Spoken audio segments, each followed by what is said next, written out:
सनसनी, खुलासा, बड़ी खबर। आरोपी गिरफ्तार। क्या क्राइम को रिपोर्टिंग के नज़रिए से बस ऐसे ही देख सकते हैं? पहले तो ये म्यूजिक चेंज करो यार। मुझे लगता है कि हमें हमारे सवाल भी बदलने चाहिए और क्राइम रिपोर्टिंग का लेंस भी। आरोपी, पीड़ित और अपराध, सिर्फ ये तीन पहलू थोड़ी हैं। इस पूरे अपराध की जड़ तक पहुंच के उसको एक कहानी का आकार देने वाली भी कोई है, जिसकी दुविधाएं और रणनीतियां अक्सर कहानी के पीछे ही छुपी रह जाती हैं। निरंतर रेडियो पर द थर्ड आई प्रस्तुत करती है एफ रेटेड इंटरव्यूज, जिसके पहले सीजन में मिलते हैं महिला क्राइम रिपोर्टर से, जो हमें लेके जाएंगी सनसनी और ब्रेकिंग न्यूज के पीछे के रोजमर्रा में। यहाँ पत्रकारिता में माहिर होना तो जरूरी है ही, पर जासूस भी बनना पड़ता है।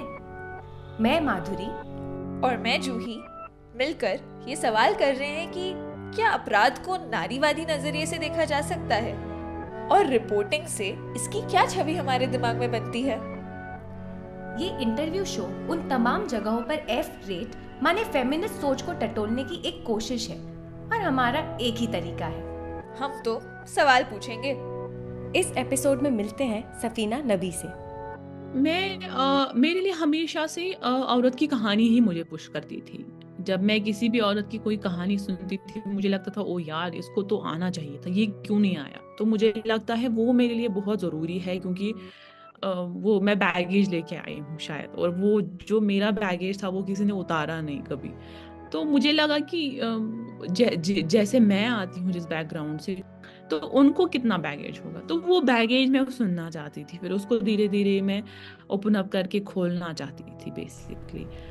सफीना नबी एक इंडिपेंडेंट फ्रीलांस जर्नलिस्ट है। उन्होंने साउथ एशिया और खासकर वो खुद जहाँ से बिलोंग करती हैं, कश्मीर, वहाँ पर कॉन्फ्लिक्ट, जेंडर, जस्टिस और ह्यूमन राइट्स पर काफ़ी स्टोरीज कवर की हैं।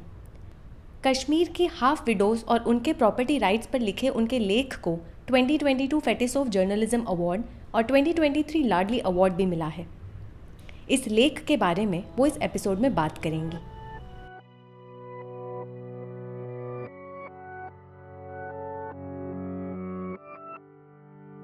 हाय सफीना।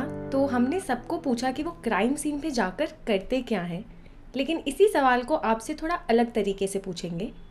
आपके लिए कहानी की शुरुआत कहाँ से होती है? From where do you really enter the story? वो कौन सी चीज़ है जो आपके लिए क्राइम सीन को खोलती है? हर एक इंसान का नज़रिया और काम करने का तरीका अलग अलग होता है, और मेरा जो काम करने का तरीका है वो भी थोड़ा अलग है लोगों से, क्योंकि मैं किसी भी न्यूज़ रूम में आज तक नहीं गई हूँ। मेरी कोई न्यूज़ रूम की ट्रेनिंग नहीं है, मैंने बस पढ़ाई की है और कूद गई हूँ। और मैं हमेशा से ही फ्रीलांसिंग करती थी।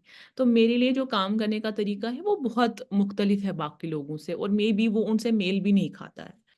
तो मैं जब कोई भी स्टोरी कवर करती हूँ, चाहे इन्वेस्टिगेट करती हूँ या क्राइम करती, पॉलिटिक्स या जो भी, चाहे जेंडर के, मतलब मेरी जो सारी कहानियाँ हैं, जो मैं स्टोरीज करती हूँ, उनका जो मेन कैरेक्टर होता है वो हमेशा से औरत होता है।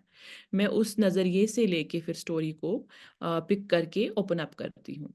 और मैं एज अ फ्रीलांस कभी भी ब्रेकिंग स्टोरीज पे मतलब मेरा मन नहीं होता कि ब्रेकिंग, मुझे ब्रेकिंग करना है, नहीं, मुझे नहीं करना। मुझे टाइम देना है। मुझे वो कहानी जाननी है जो उस ब्रेकिंग के पीछे वाली कहानी है। यहाँ जहाँ से मैं बिलोंग करती हूँ, कश्मीर से, यहाँ की औरतों को वो मौका बहुत कम मिला था जहाँ वो बयां कर सकें कि वो क्या सोचती है, वो क्या क्या फील करती है। जब चीज़ें होती हैं तो वो किस टर्मोइल से गुजरती है, कि उनके अंदर का जो इमोशनल वो कोशेंट होता है वो कितना चूर चूर हो गया होता है, लेकिन उस बारे में कोई बात नहीं करता है। तो उसमें बहुत सारे लेयर्स थे और उन लेयर्स को मैं खोलना चाहती थी धीरे धीरे करके। तो मुझे उसमें भी बहुत टाइम लगा, कि ऐसा नहीं है कि मैंने मतलब कल स्टोरी की, आज बाईलाइन आ गई और मैं मतलब मुझे लगा कि काम हो गया। मुझे लगा कि ठीक है, मैंने दरवाजे पे नॉक कर दिया, तो अब मैं कर सकती हूँ।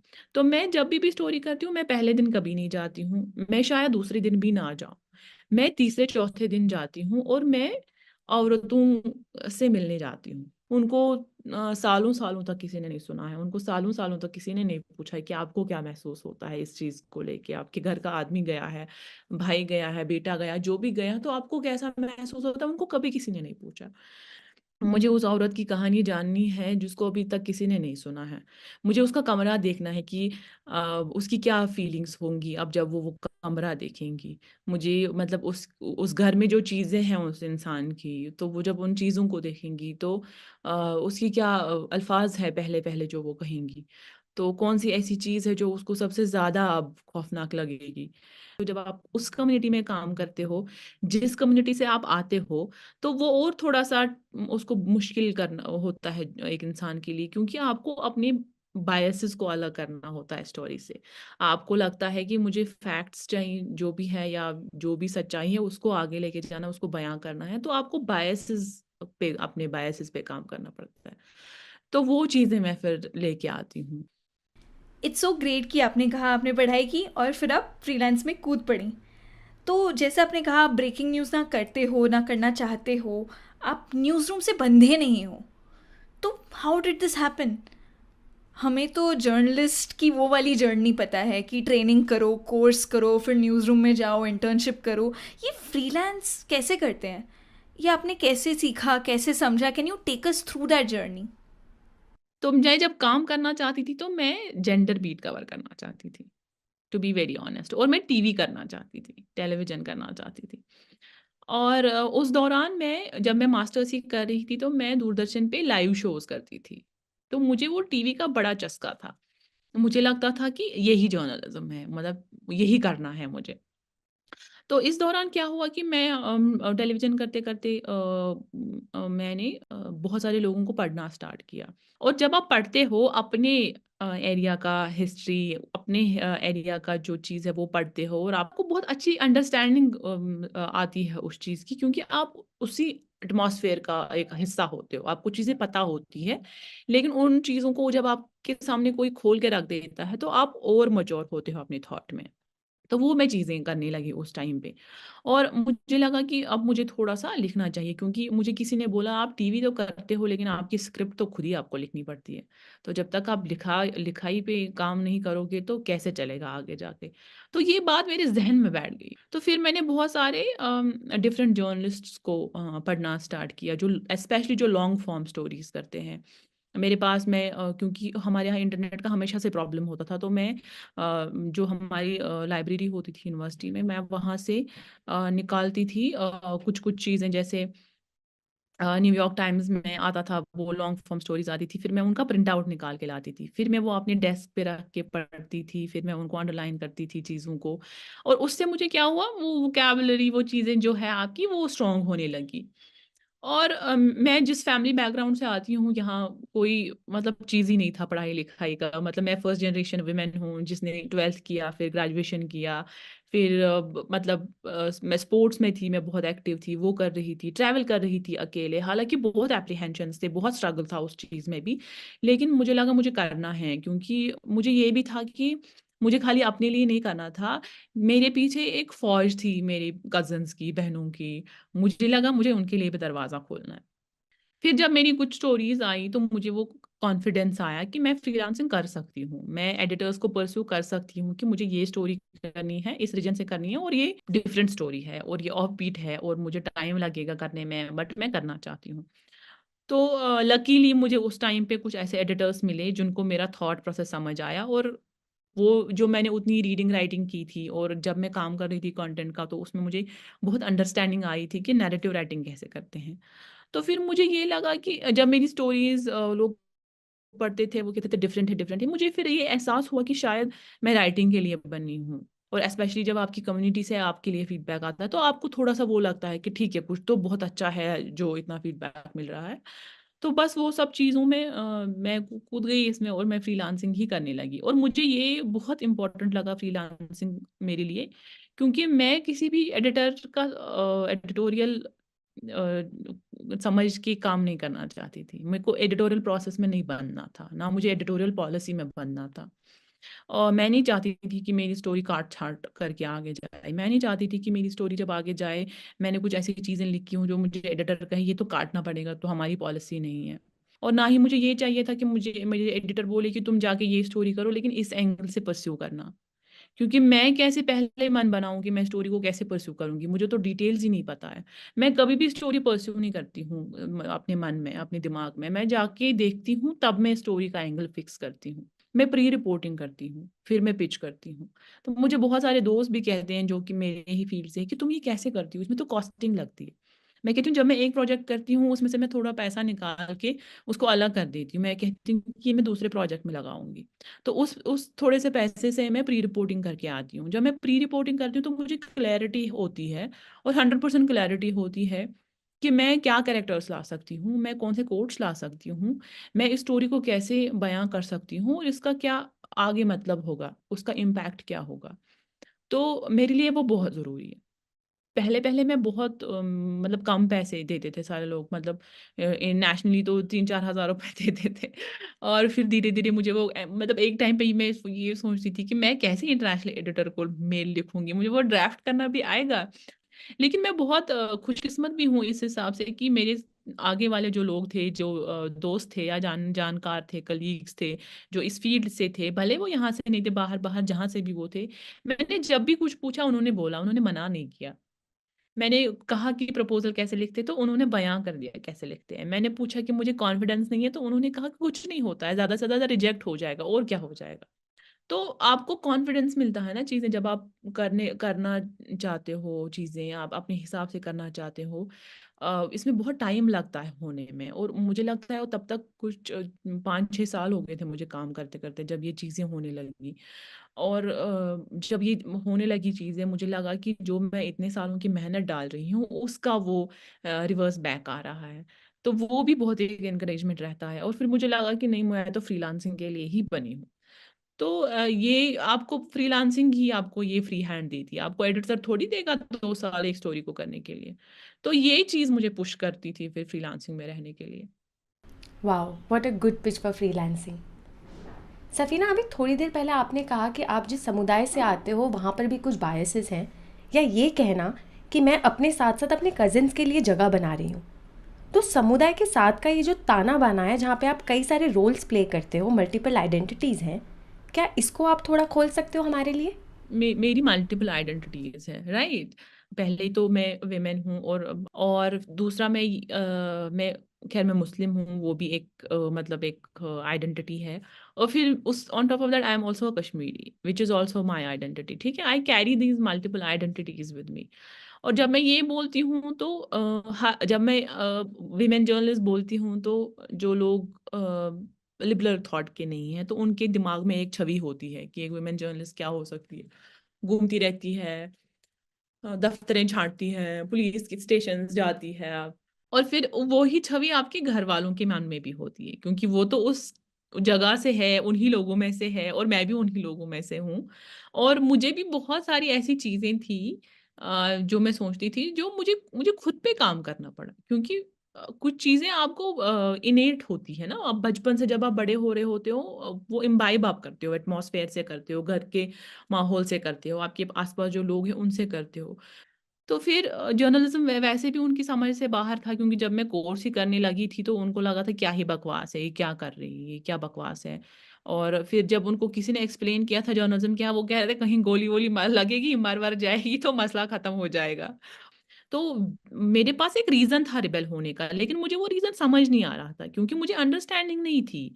तो मुझे तो पहले खुद पे ही बहुत सारी चीज़ों पे काम करना था ना, मुझे ये समझना था कि मैं जो ये अचानक से रिबेल हो गई हूँ, मुझे काम नहीं करने दे रहे हैं या पढ़ाई नहीं करने देते हैं किसी पर्टिकुलर चीज़ की और मैं उसमें रिबेलियस हो गई।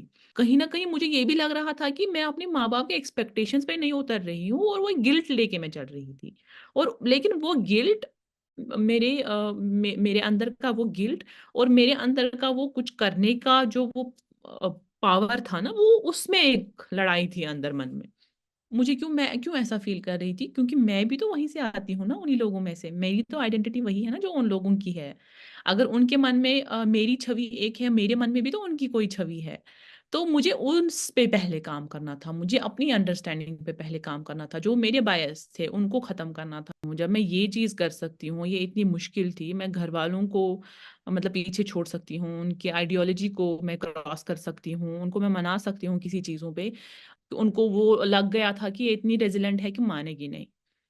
और मेरे लिए हमेशा से औरत की कहानी ही मुझे पुश करती थी। जब मैं किसी भी औरत की कोई कहानी सुनती थी, मुझे लगता था ओ यार इसको तो आना चाहिए था, ये क्यों नहीं आया? तो मुझे लगता है वो मेरे लिए बहुत ज़रूरी है, क्योंकि एक शायद ये चीज़ मेरे वो मैं बैगेज लेके आई हूँ शायद, और वो जो मेरा बैगेज था वो किसी ने उतारा नहीं कभी, किसी ने पूछा नहीं। तो मुझे लगा कि जैसे मैं आती हूँ जिस बैकग्राउंड से, जो मैं बैगेज कैरी कर रही हूँ, तो उनको कितना बैगेज होगा, तो वो बैगेज मैं सुनना चाहती थी, फिर उसको धीरे धीरे मैं ओपन अप करके खोलना चाहती थी। बेसिकली मैंने खुद को चेंज किया, फिर मैंने अपनी फैमिली के पर्सपेक्टिव को चेंज किया, फिर मैंने लोगों का, जिस कम्युनिटी से मैं आती हूँ उन कम्युनिटी मेरे बारे में, स्पेशली औरतों के बारे में, कई कई मतलब कुछ 1% जो उनका नज़रिया है वो मैंने बदला। तो वो मैं चीज़ के बारे में बात कर रही थी, when I talk about community and then having to open a door for my own cousins, and then about the larger community as well. Safina, एक आपने जो डिफरेंट आइडेंटिटीज़ की बात की, जो इतनी आइडेंटिटीज़ हम कैरी करते हैं, तो मैं सोच रही थी एक्चुअली कि एक डॉक्यूमेंट्री टेक्निक होती है फ्लाई ऑन द वॉल, कि आपको बस फ्लाई ऑन द वॉल की तरह रहना है, कि आपको कोई ना देखे पर आप सबको ऑब्जर्व कर रहे हैं। बट हमें पता है कि ये ऐसा नहीं होता है, हमें सब ऑब्जर्व कर रहे होते हैं, सब हमें देख रहे होते, we are like often the elephant in the room actually. तो आपको भी कितने सारे तरीक़ों से परसीव किया जा रहा है। तो मैं पूछना चाह रही थी कि आपकी जो अलग आइडेंटिटीज़ हैं वो कैसे प्ले आउट करती हैं फील्ड पे, आपके सीन में, कि आपको किन तरीक़ों से परसीव किया जाता है, आपको किन तरीक़ों से देखा जाता है, आँखा जाता है। ये समझ समझ लो आप कि मैं बहुत लकी रही हूँ बहुत चीज़ों में, मतलब ऊपर वाले का बड़ा साथ रहा है मेरे साथ। जब मैं पहले-पहले बाहर रिपोर्टिंग के लिए जाती थी ना, तो मैं कभी नहीं कहती थी कि मैं कश्मीरी हूँ, मैं लगती भी नहीं हूँ कश्मीरी। मैं थोड़ा-सा मतलब अगर ड्रेस-वेस चेंज कर लूँ, तो मैं एकदम बाहर की लड़की लगती हूँ। अनटिल मैं कश्मीरी बोलूँगी नहीं, तो लोगों को वो पूरी अंडरस्टैंडिंग नहीं हो जाएगी कि 100% कश्मीरी है, मेबी 20-10% लग जाएगा। तो मैं जब पहले रिपोर्टिंग करने जाती थी, मैं कभी भी नहीं बोलती थी कि मैं जर्नलिस्ट हूँ, मैं हमेशा से बोलती थी मैं रिसर्च कर रही हूँ, ठीक है? मैं रिसर्चर हूँ। तो पहले-पहले मुझे वो लगता था कि ये मेरी प्रोटेक्शन है, ठीक है? लेकिन फिर जब आप मतलब आप काम करने लगते हो, आपकी बायलाइन्स आने लगती हैं, आप नाम बोलते हो, फिर इंटरनेट अवेलेबल है, people would Google you know, they would come to know who you are, and then I had to change that strategy कि अब तो भाई नहीं बोल सकते रिसर्चर है, अब तो जर्नलिस्ट बोलना ही पड़ेगा। तो मैं फिर जर्नलिस्ट ही बोलती थी। मुझे एज़ सच कभी भी थ्रेट फ़ील नहीं हुआ, या मुझे डर कभी भी नहीं लगा, टू बी वेरी ऑनेस्ट, क्योंकि मुझे हमेशा से ये लगता था कि मैं पहले से डरूँगी तो फिर लोग तो डरा ही देंगे। तो अगर मुझे कोई कुछ बोलता था, तो मैं यहाँ से मतलब मैं तुरंत एक्टिव होके रिस्पॉन्ड कर देती थी कि उसको दूसरा सवाल करने का मौका नहीं मैं देती थी। तो वो मतलब वो एक्टिवनेस जो फ़ील्ड पे रही है मेरी, वो उसने मुझे हेल्प किया है। दूसरा ये कि मतलब अ, अगर मुझे कभी मतलब एप्रीहेंशन हुआ भी, मतलब ये स्टोरी थोड़ा रिस्की है, तो मैं मतलब उसके रिस्क को मिनिमाइज़ करने के लिए मैं हमेशा से उस लोकेलिटी में से किसी ह्यूमन रिसोर्स के साथ ही जाती थी, जो मेरा जाना हुआ होता था, ताकि लोगों को मुझ पे कॉन्फिडेंस आए कि मतलब there is somebody locally who knows her very well, and there is nothing wrong. और जब मैं जाती हूँ, मैं सवाल नहीं करती हूँ, मैं बस उनका सुनती हूँ। और जब वो बात कर रहे होते हैं, मैं जो वो कुछ-कुछ वर्ड्स होते हैं, स्निपेट्स जो वो कहते हैं, मैं उनको अपने डायरी में नोट करती रहती हूँ। और जब वो मेरे साथ इतने कंफर्टेबल हो जाते हैं आधे घंटे, 1 घंटे, डेढ़ घंटे की कन्वर्सेशन में, कि वो मुझे मेरा सवाल सुन सके, तब मैं सवाल करती हूँ। मैं बहुत सच बोलती थी अपने सोर्सेज़ के साथ, चाहे वो मेरी केस स्टडीज़ हो, मेरे सोर्सेज़ हो, मेरे लोग हो जो मेरे साथ काम करते हो, या मेरा ह्यूमन रिसोर्स हो ऑन ग्राउंड, या इंटेलिजेंस जो भी है, मैं हमेशा से फेयर रखती थी। मैं क्योंकि मैं किसी को भी ये नहीं बोलना चाहती थी कि मैं ये स्टोरी कर रही हूँ ए की तरह, फिर मैं उसको बी की तरह करूँ। नहीं, क्योंकि मैं उसको भी नहीं खतरा देना चाहती थी और खुद भी नहीं लेना चाहती। तो मैं बहुत क्लियर रही हूँ पहले से, स्टोरी से इम्पोर्टेंट लोग हैं। मैं मेरी एक बाइलाइन से लो इम्पोर्टेंट उन लोगों की इमोशंस है। तो मैंने वो कभी भी वो चीज़ें नहीं डाली, जिससे उन लोगों को कल को ये लगता कि हमने तो इसको बातों-बातों में इतना सारा बोला और इसने तो यही लिख दिया। तो मैंने हमेशा से ये फॉलो किया है अपनी फील्ड ट्रिप्स में।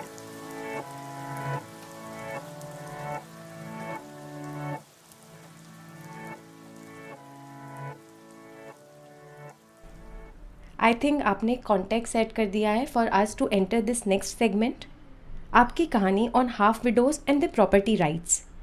क्या आप इस स्टोरी के नुआंसेस हमारे साथ शेयर कर सकते हो कि क्यों ये स्टोरी को आपने परस्यू किया और ये किस बारे में है? बहुत सारी कहानियाँ जो मैंने लिखी है, उनके आइडियाज़ मेरी खुद की लाइफ से आए हैं। और मेरी एक स्टोरी जो half widows and property rights है, उस स्टोरी का आइडिया मेरी खुद की लाइफ का है। क्योंकि मेरे पापा की जब डेथ हुई तो मुझे प्रॉपर्टी का शेयर कैसे मिलेगा, क्यों नहीं मिलेगा? हालाँकि मैं इकलौती बेटी थी, मेरे पापा की जो प्रॉपर्टी थी वो डायरेक्टली मेरी मम्मी और मेरे नाम होनी चाहिए थी। बट कुछ रिलीजियस लॉज़ थे जिनको ला के सामने खड़ा कर दिया था। तो मुझे उस टाइम पे ये लगा कि जब मेरे साथ ऐसा हो रहा है, मैं इतनी प्रिविलेज्ड हूँ, मेरे पीछे एक आर्मी थी सपोर्ट की, मेरे कज़िन्स की या मेरे मैटरनल अंकल्स, तो उन लोगों के साथ क्या हो रहा होगा जिनका तो कोई ही नहीं है। मतलब उनकी फैमिली सपोर्ट नहीं करती, उनको लोग बेचारे समझते हैं, स्टेट उनका साथ नहीं दे रही है because they have a different idea about them, identity उनकी डिफरेंट है। तो उस क्राइसिस में उनका क्या होता होगा? पहले जो हाफिडोज़ है, वो बेसिकली वो औरतें हैं, इनके हस्बैंड्स डिसअपियर हुए होते हैं।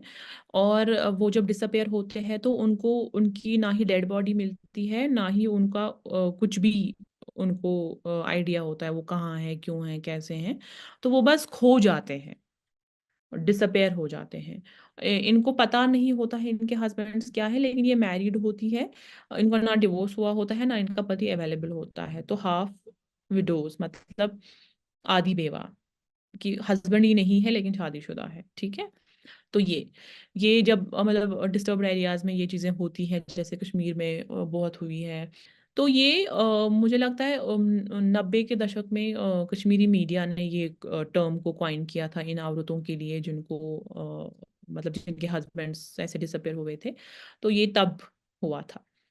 और उसके बाद इस पे बहुत काम हुआ, बहुत रिसर्च हुआ, बहुत सारे लोगों ने काम किया। फिर बहुत सारे कन्वेंशंस वगैरह को रेटिफ़ाई करने जो इंडिया ने किए थे, उसमें इनका ज़िक्र आया। फिर यहाँ पे एक ऑर्गनाइज़ेशन जो इनके साथ काम कर रही थी, कश्मीरी मीडिया मतलब बहुत सारे इनको स्पॉटलाइट में ले रहे थे उस टाइम पे। Everybody talked about their misery, about their plight, what they are going through.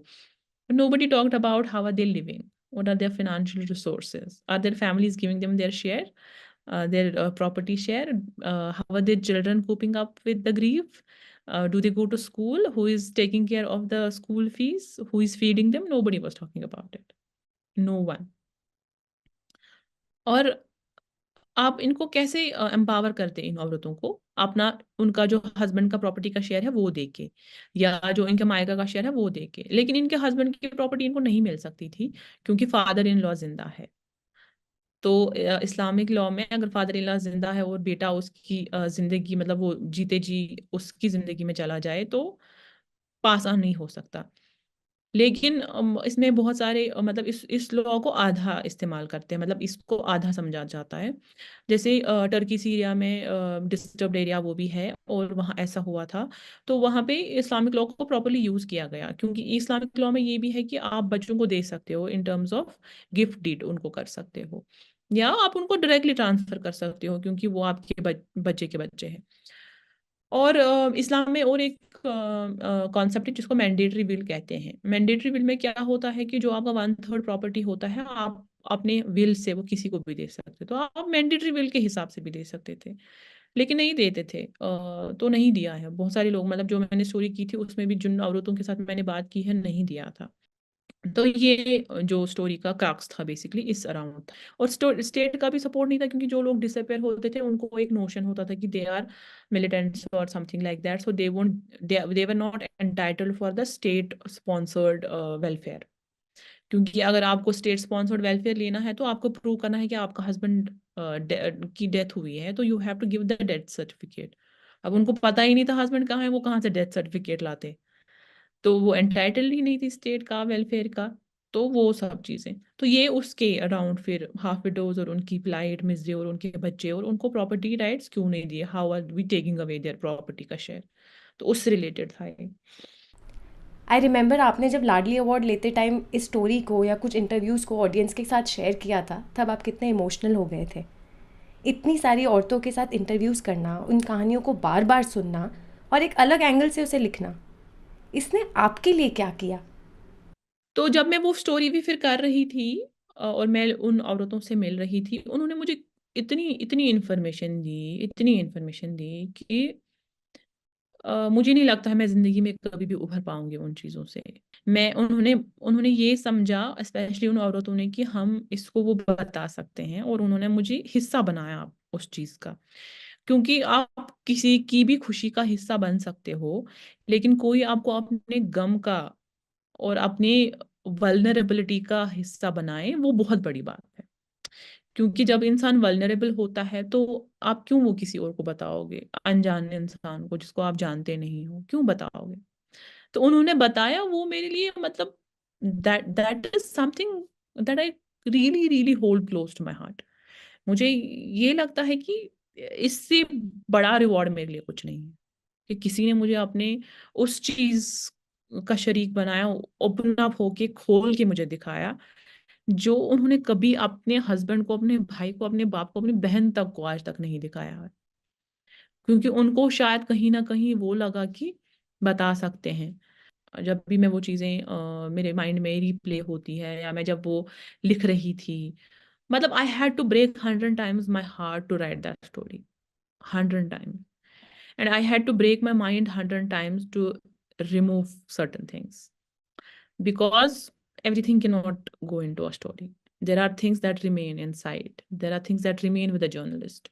और वो जो रिमेनिंग चीज़ें आपके साथ रहती हैं ना, वो आपको मार देती है, मतलब लिटरली मार देती हैं। मतलब मुझे बहुत टाइम लगा अपने आप को सुलझाने में, ये समझाने में कि हाँ, ये हुआ है, ये एक्सेप्ट करना है, और फिर कैसे उसके मतलब आप कैसे हील होगे उस चीज़ से। मैं तो कई बार स्टोरी से आके रो देती थी, मतलब मैं ब्रेक डाउन हो जाती थी। जब लोगों का ग्रीफ कॉमन होता है, तो यू कनेक्ट रियली वेल। तो मैं वो कनेक्ट कर पा रही थी वो चीज़ों को, और मुझे लगता था कि हाँ, अब क्या, ये तो सबके साथ ही हो रहा है, मेरे साथ भी हो रहा है, तो how will life go on.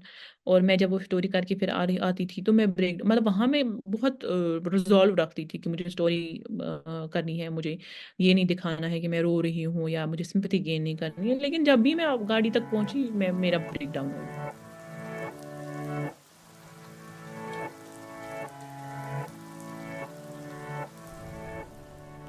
और ये काम करते करते, क्योंकि ये हमारा क्राइम एडिशन है, तो मैं ये भी थोड़ा समझना चाह रही थी कि आपकी क्राइम की समझ क्या बनी है। और इसके थ्रू अगर आप, हमने अपने से काफ़ी स्टोरीज़ की हैं जो शायद पता नहीं, ये कैटेगरी है, इसको कैटेगरी बना सकते हैं, जैसे हम कह रहे हैं कॉन्फ्लिक्ट एरिया, ये कॉन्फ्लिक्ट है ये। तो ये जो शब्द है, इसको आप अपने जर्नलिज्म में कैसे इस्तेमाल करती हैं, या इसका क्या आप इमेज बनाती हैं? और आपने शायद कहा भी था, हमने जब पहले बातचीत की थी ऐसा कुछ कि हम हमेशा कॉन्फ्लिक्ट एरिया जैसे देखते हैं, बट औरतें तो हमेशा ही एक तरीके से कॉन्फ्लिक्ट में होती हैं। तो उस तरीके से अगर हम कॉन्फ्लिक्ट को अलग अलग मायनों से खोल सकते हैं, चाहे वो कम्युनिटी हो, प्लेस हो, जेंडर हो। हाँ, तो डिस्टर्ब्ड एरिया का हमेशा ये रहता है कि वहाँ के लोगों का जो सोच है, वो बहुत डिफाइन हो जाता है, क्योंकि वो सर्वाइवल मोड में रहते हैं, और वो ये सोचते रहते हैं कि मतलब हम कैसे जिएंगे, कमाएंगे कैसे, खाएंगे कैसे, बच्चों का ख्याल कैसे रखेंगे, सरवाइव कैसे करेंगे, अपने आप को बचाएंगे कैसे। हमको बाहर जा रहे हैं नॉर्मली काम के लिए, हमको मर के नहीं आना है, हमको जिंदा लौटना है। तो डिस्टर्ब एरिया में बहुत सारी चीज़ें हों जो लोगों को कन्फाइन कर देती हैं बहुत सारी चीज़ें करने के लिए। लेकिन औरतों के साथ मसला ये है कि औरतें ऑलरेडी कन्फाइन हैं, ठीक है? बिकॉज़ ऑफ देयर जेंडर, ठीक है? अब ऑन टॉप ऑफ दैट फिर कंज़र्वेटिव सोसाइटीज़ में औरतों का रोल डिफाइन होता है। अगर वो इमोशनली भी डिस्टर्ब है, बट उनको घर का काम करना है, उनको बच्चों को सँभालना है, अ, उनके साथ कुछ भी ट्रेजेडी हो, उनका भाई मर गया हो, पति मर गया हो, ठीक है, मर गया, लेकिन औरत तो है, उसको काम करना पड़ेगा घर का, उसको देखनी चाहिए चीज़ें। उसके बाद ऑन टॉप ऑफ इट, आप औरत हैं और आप ऑलरेडी सफ़र कर रहे हैं, क्योंकि आप हमेशा से ये सोच रही हैं कि आप घर में हैं, आपका भाई, पति, हस्बैंड, फादर वो बाहर गया है, काम के लिए गया है, क्या वो वापस आएगा या नहीं। ठीक है, it's a constant thinking, constant thinking, ये कभी चेंज नहीं होती। ये आपके माइंड में, डिस्टर्ब्ड एरिया में जो लोग रहते हैं उनकी औरतों के माइंड में ये कॉन्स्टेंटली चल रहा होता है। मतलब, और ये अ, आपको अंदर से खाए जाता है, क्योंकि जब आप किसी एक चीज पे सोचते रहते हो, तो ये आपको कंज्यूम करता है ना। अगर हम भी किसी चीज के बारे में सोचते रहेंगे, हमको कंज्यूम वो कर लेगा। ठीक है, तो धीरे धीरे आप खोखले हो जाते हो। ठीक है, आप इमोशनली वीक हो जाते हो, आप में गिल्ट फैक्टर रहता है अगर आपको कोई चीज नहीं हो। फिर ऑन टॉप ऑफ दैट आप एक्सप्रेस नहीं कर पाते हो इस चीज को। और जब आप एक्सप्रेस ही नहीं कर पाते हो, तो मतलब आप अंदर से क्या हो, you are like an apple जो बाहर से बहुत लाल होता है, लेकिन जब आप उसको तोड़ते हो तो वो अंदर से पूरा खोखला होता है। सो ये चीज, मुझे लगा कि मुझे इस एप्पल को तोड़ना है और अंदर का जो वो खोखला है वो देख के उसको एक्सप्लेन करना है, उसको बयां करना है। जब तक आप क्राइम की तह तक पहुंचते हो ना, जब तक आपको ये समझ आती है, पूरी स्टोरी खुल जाती है कि वाकई में क्या मसला है और ये क्राइम है, तब तक 10,000 स्टोरीज होती है। और उन 10,000 स्टोरीज को खंगाल के नीचे जाना और फिर उसको समझना इज समथिंग डिफरेंट। और ये बहुत मुश्किल है यहाँ पे करना, क्योंकि आप कितने स्टोरीज को मतलब फ्लॉ समझोगे, आप कितनी इंफॉर्मेशन को मिस इन्फॉर्मेशन समझोगे, आप आपको लेकिन इंफॉर्मेशन चाहिए ना, तो आपको वो उधर से ही निकालनी है। यहाँ का क्राइम का सीन बहुत डिफरेंट है। और हर टाइम अगर आप, जब भी मैं स्टोरी करती हूँ और क्राइम से रिलेटेड करती हूँ, तो हमेशा से एक डिफरेंट ही अप्रोच लगाना पड़ता है, एक अंडरस्टैंडिंग लगानी पड़ती है, और हमेशा मुझे ये लगता है कि मुझे नए से सीखना है। और यहाँ पे आपको खाली ये नहीं करना है कि आपको क्राइम की स्टोरी करनी है, आपको ये भी देखना है तो आपको खुद को कैसे बचाना है। प्रोबेबली मैंने कहा ना, मेरी जितनी भी कहानियां हो, मतलब बाद में वो भले अवार्ड्स ले हो, अप्रिसिएशन लिया हो या उसका इम्पैक्ट आया हो, लेकिन उन कहानियों ने मुझे बहुत मतलब मार के रख दिया।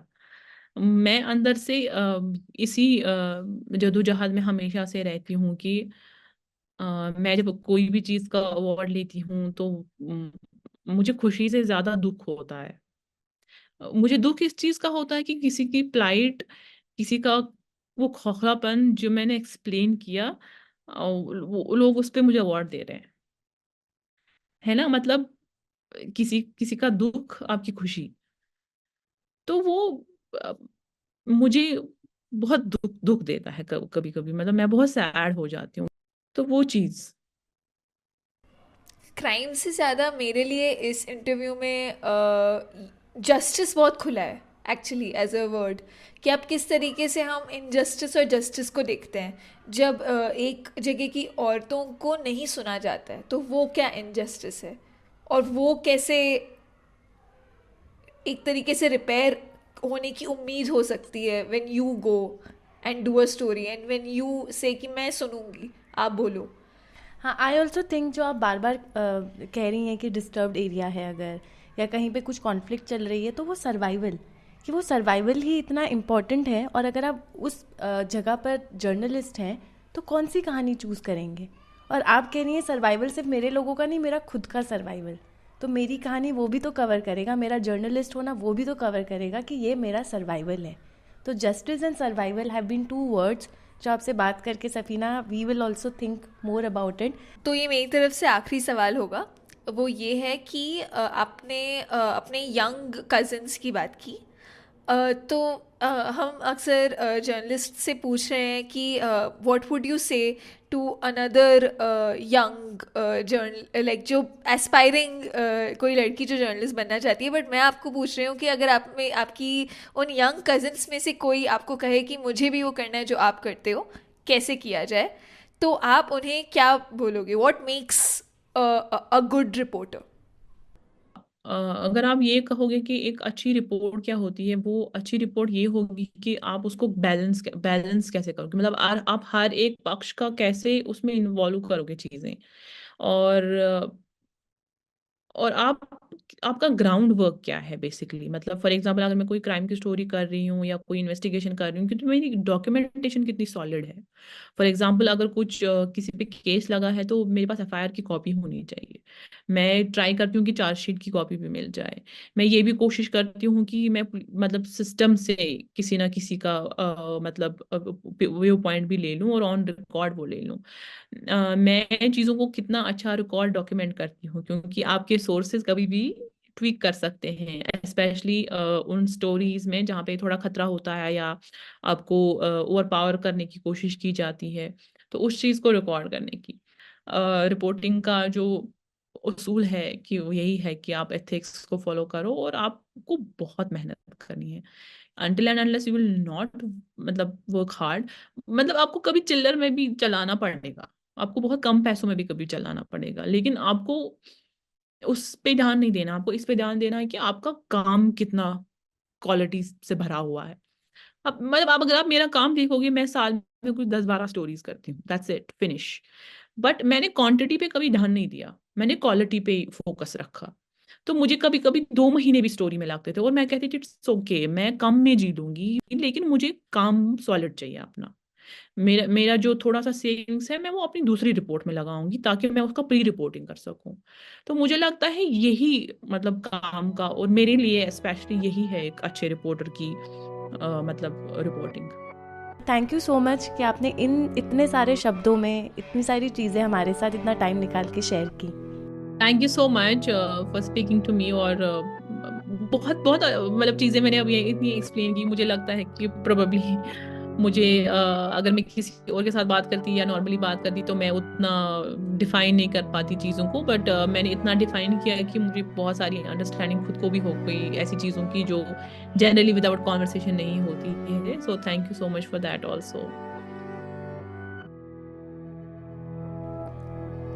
क्राइम की समझ बनाने के इस मज़ेदार सफ़र में अगला एपिसोड इस सीज़न का आखिरी एपिसोड होगा, जिसको लेकर जल्द हाजिर होंगे। निरंतर रेडियो पर हमारे साथ जुड़े रहें।